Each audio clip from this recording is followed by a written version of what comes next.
Hi guys, welcome to my session. We will be learning about PCR technique in this session. So what is meant by PCR? PCR stands for Polymerase Chain Reaction. Polymerase, as you all know, is the enzyme which is involved in the process of DNA replication. So it is a very important process. And chain, what do you mean by chain here? We are going to continue. We are going to repeat this process so many number of times to produce many number of copies of DNA. That means we are going to produce billions of copies of your desired gene. So this entire technique, we will be learning how your desired gene is going to get amplified. So let us start with the first question. What is PCR? PCR means you are actually amplifying your desired gene. Now understand this, children. You have a genetic material. Okay. Now the amount of genetic material that is available is very less. But the amount of DNA, that is your desired DNA that you need for genetic engineering process, is more. So how do you produce more number of copies from a little amount of DNA? That is what is PCR all about. So what you're going to do here, maybe your desired gene can be somewhere here. Now this desired gene, you're going to make it into n number of copies.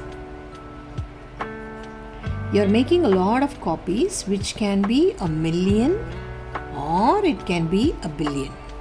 So that is the purpose of PCR. Now, let us talk about the person who discovered or devised this technique. His name is Carey Mullis. He was the one who discovered and devised the steps involved in this technique. Now, if you ask me how important is this for your board exam? So this channel is all about teaching you the important concepts related to NCERT and CBSE board examination. So this question is very important for a 3-mark or a 5-mark question. How can questions be asked?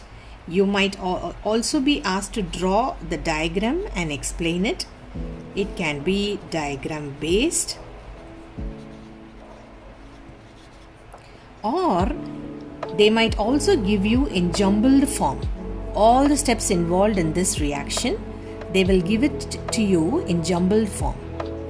You need to sequence the steps in order. So these are the various types of questions that can be asked from PCR, and it is a very important question from board exam point of view. So let's get started. So this is your DNA that you are going to amplify. So it has one 3' and a 5' end, 5' and a 3' end. This is bonded by hydrogen bonds. So the first step that you will be doing here is you're going to apply heat. When you apply heat, the DNA will denature. Please understand, the DNA is not getting destroyed, it is getting denatured. Denatured in the sense, when you cool it, the strands will again come back together as if nothing has happened. So that is the difference between denature and getting destroyed. So when you do this process of denaturing this DNA, look at this, the two strands separate.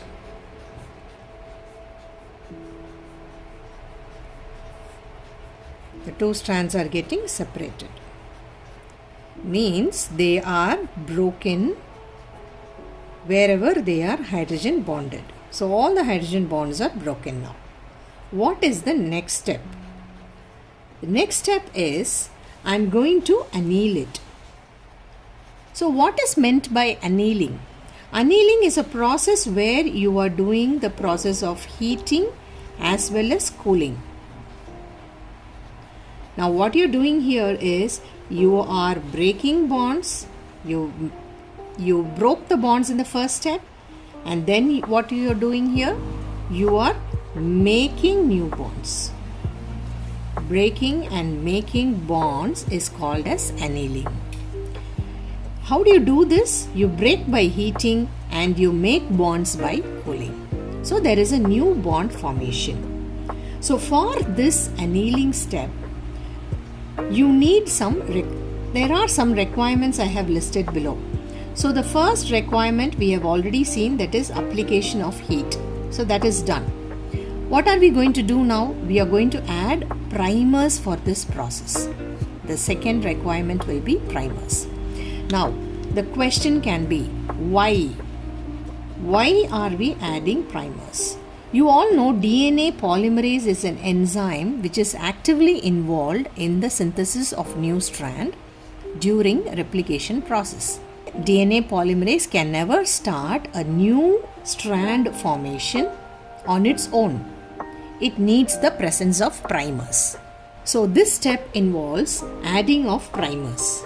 So I am going to add primers. So what are primers? Primers can be 5 to 7 nucleotides in length, and they are basically RNA. So instead of thymine, they will be carrying uracil in them. So these primers are small oligonucleotide strands, and you need to add so that you are initiating the process of formation of new strand. The next thing you should be knowing is any new strand will always form from 5' to 3' direction only. So what can be taken as a template strand for this? It should always be 3' to 5'. That will be your template strand. New strand formation will always form from 5' to 3'. Do not forget this. This is a formula for biotechnological processes. So now I am going to add a new strand. So here, new strand formation, I am adding the primers. Why do I add it over here? Because always new strand will form from 5' to 3'. And here also from 5' to 3'. So that is why I am choosing the template strand always from 3 to 5. 3 to 5. Hope you understand this. Now let's go to the last step.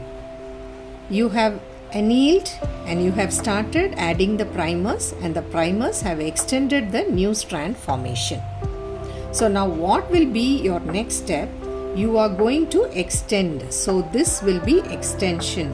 So your oligonucleotides will be extending. The primers are extending from this direction to this direction. I mean to say 5' to 3' over here, and here also the new strand formation will be from 5' to 3'. So when this is getting added, you need to have one important enzyme for this process. That enzyme only is called as DNA polymerase. Now, if you ask me, is this normal DNA polymerase enzyme enough for this PCR technique? The answer is no. Why? Because we are applying heat to this process. Now you know that you learnt this in grade 11. If you apply heat to any protein, that is an enzyme, they will denature. So how do you employ an enzyme for this process so that they do not get denatured by the heat? So that is when scientists were looking for a unique enzyme that can withstand high temperatures. That is when they discovered this enzyme. So what is this enzyme? This is called as Thermus aquaticus. Otherwise, we call this as Taq polymerase. How do you get the word Taq? T stands for thermus, aquaticus stands for, AQ stands for aquaticus. That is the species name. This is a unique bacteria which is found in deep sea hydrothermal vents, where the temperature can be more than 70 degrees. So it can withstand temperature up to 70 or more than up to around 10 degrees centigrade, higher than 70. So this enzyme was employed for this process. So now you're going to add Taq polymerase. When you add this enzyme, Taq polymerase will start adding the deoxynucleotides. That is the next requirement for this. When you add deoxynucleotides for this process, you need the presence of Taq polymerase so that they start extending. So now the new strand formation will continue. Now the final step I'm going to tell you is naming of the 3 major steps of PCR. So what was the first step we studied? Denaturation. So this is the first step. Application of heat is denaturation. Step number 1. Step number 2, we are doing the process of annealing. So this is called as annealing process. Step number 2. The last one is we are extending the DNA strands. So it is called as what? Extension.